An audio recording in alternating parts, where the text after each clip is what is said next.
Hello and welcome back to my channel, Men with Mare.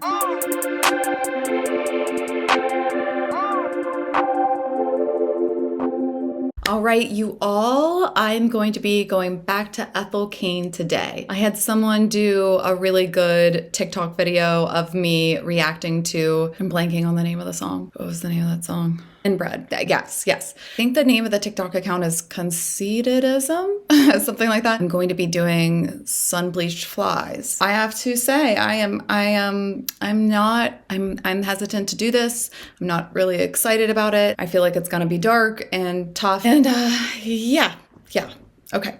Other thing is, if you see behind my curtains, my son just decided to earth them all down last night, so I had to take a blanket and hang it up. And I just do not have the capacity right now in my life to figure out new curtains and new curtain rod. I should probably just do like a Target order. But anyways, please like and subscribe. Please go ahead and pre-order my book. It comes out September 15th, and I would love it if you could pre-order it on Amazon as soon as I get the link. It should already be up by the time this video is up, so just check down in the description. Also, if you want to get more videos from me or information or early access, then consider becoming a member and sending me some love. And it helps me to produce more content because I've been able to do a lot more. Okay, before we begin, I'm going to do a little...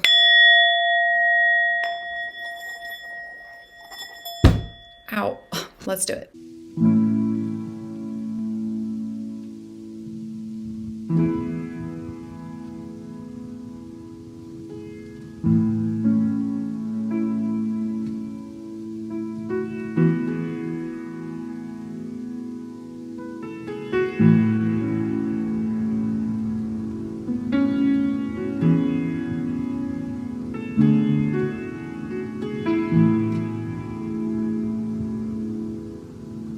Sun bleached flies sitting in the window sill,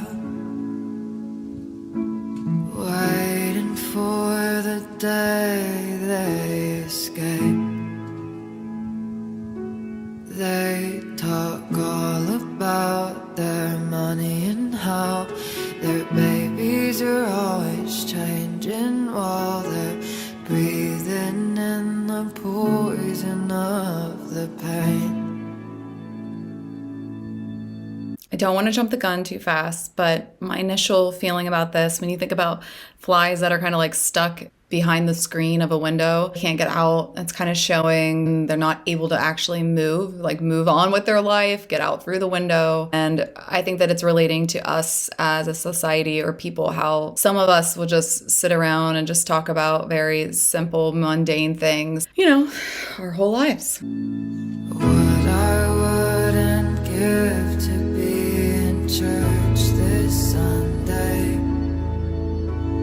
listening to the choir so heartfelt, all singing, God loves you, but not enough to save you. So baby girl, good luck taking care of yourself. So I said fine, 'cause that's how my daddy raised me. If they strike once and you just hit them twice as hard.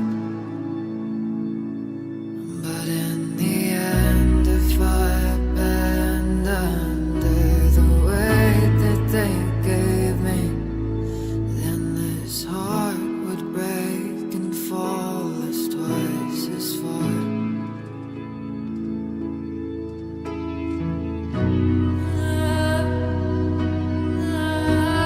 Okay, I have to stop. Some mixed feelings here. So this person wants to be back in church, probably feels something from the heartfelt singing.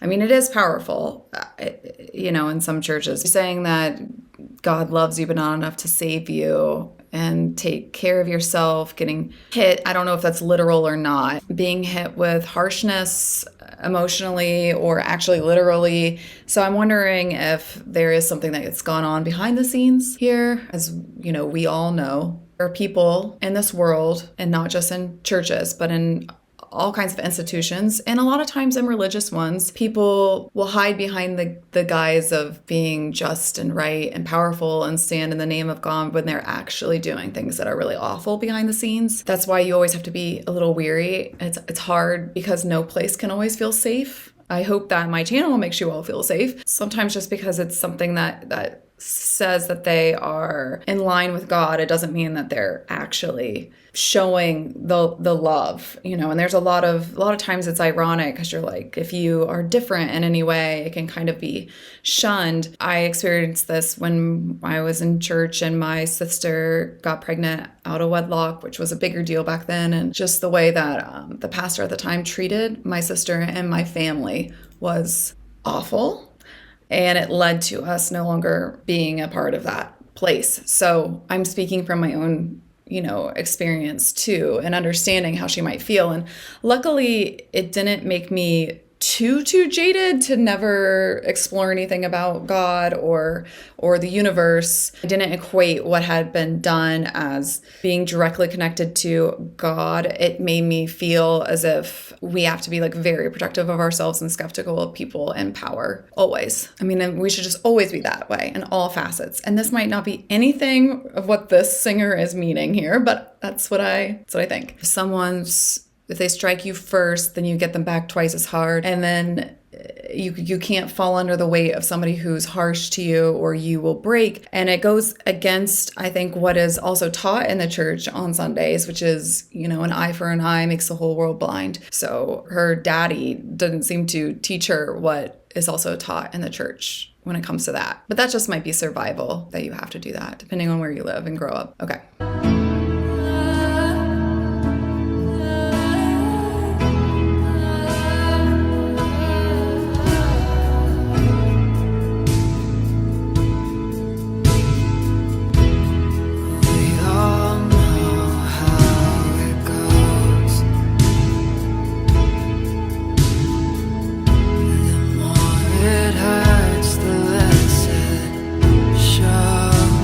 Yes to that. I saw an Instagram post the other day that said, can we stop equating strength to people who push through everything and don't show their emotions, because that isn't what should be praised. And that's what comes to mind when I hear this, that it's like a lot of times people who are suffering the most are the most silent about it. And that's why we always have to be checking in on each other, because we really don't always know what's going on below the surface. That's why we can't always assume. Mental health struggles are definitely something that's hidden and invisible. But I still feel like they all know. That's why I can never go back home. Oof. So they're saying here that, people can probably pick up on how they actually feel. They are in pain, and it sounds like this person just wants to avoid anybody who might have an inkling, because when you leave home, you really can create yourself again. You can recreate yourself constantly. I mean, look at this. Not even a year ago, I created this channel, and I feel like my identity with it and how much things have changed already, it feels like I'm a different person in a way. So think about that. Sometimes you don't want to go back to the place where somebody knew you in a certain way, or someone who knows your pain and knows what you've been through really deeply. There's something hard about that. So this is very complex. I really like it. And I spend my life watching it go by from the sidelines. And God, I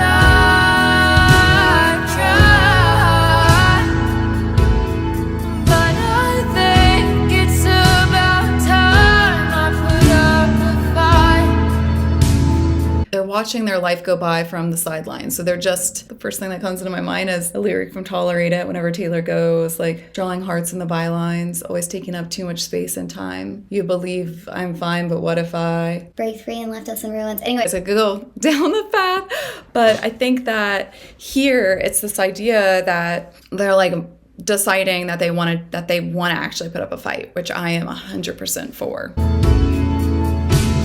I don't mind, 'cause that's how my daddy raised me.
sure exactly what's going on. I'm hoping the end of the song will help me give that clarity, because I think I'm off by the way that I'm taking it from my personal lens. This sounds like surrender and maybe trusting that if it's meant to be, it will be, talking about fate. But it sounds like they're saying that they went there, maybe back home, and said, I believe, but just not doing it because they really do, but just kind of conceding in a way. I don't know. It's a little, it's sad.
Okay, I have to stop. I don't know if there's more to the song, but I feel like that is the words of someone that's taking ownership over their choices to some degree. We have a lot of stuff that can happen to us in life and a lot of trauma, and that is wrong, that we're all exposed to it in some way, but it is our responsibility to heal from it and accept our life in the place that it's at. So I feel like dancing with the windows open. So I feel like, could those sun-bleached flies finally get out of the window and finally choose to live or get away? Even if the only way that they got out was because the window was broken, think about that. So the only way they escaped was because somehow it got shattered and it was messed up. So maybe it was like a fluke that they were able to escape. Or maybe I'm reading into it too much, but it seems as if they also have like, I can't let go if I know it's broken. So it's just like, I feel like this is a symbol for coming from a broken home, like acknowledging it for all the broken parts, and maybe even forgiving our parents or siblings or whoever caused us harm, and understanding that they went through their own issues and that's why it was a broken home. And it's also kind of like, can you blame somebody if they were from a broken home to then not make a broken home? I do think you can do it, but I think that it's good to acknowledge how hard that can be. And I think that that's what they're saying here, and also saying like, it's all I know and it's all that I want to know. So there's a choice. So it's kind of being like they're succumbing to being held back, but that's okay. Like now they're making that choice. Maybe they were able to get out and realize that being back at home is actually where they want to be, potentially.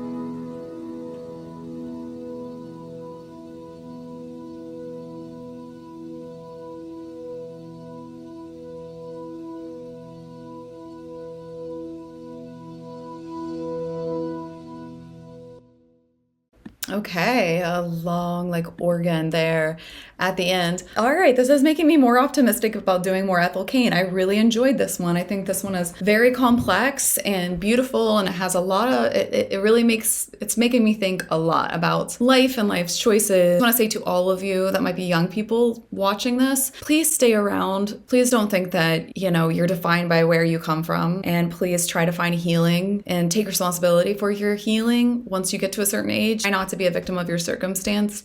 Easier said than done. I'm not trying to like shame anyone, but I think that this song is really encouraging and makes you think about when you get older, you have more ability to look at the complexity of the situation you were in and see it for all the pieces that it is. And so then if you go back to it, if you choose to, that gives you power. You're choosing to do it by knowing everything, all the truths about the situation, which might have a lot of darkness. So it's a really introspective song. I really, really like it. But I have a feeling that Ethel Cain is actually probably pretty young, and this is pretty advanced in my mind. All right, hope you enjoyed this. You all take care. Bye-bye.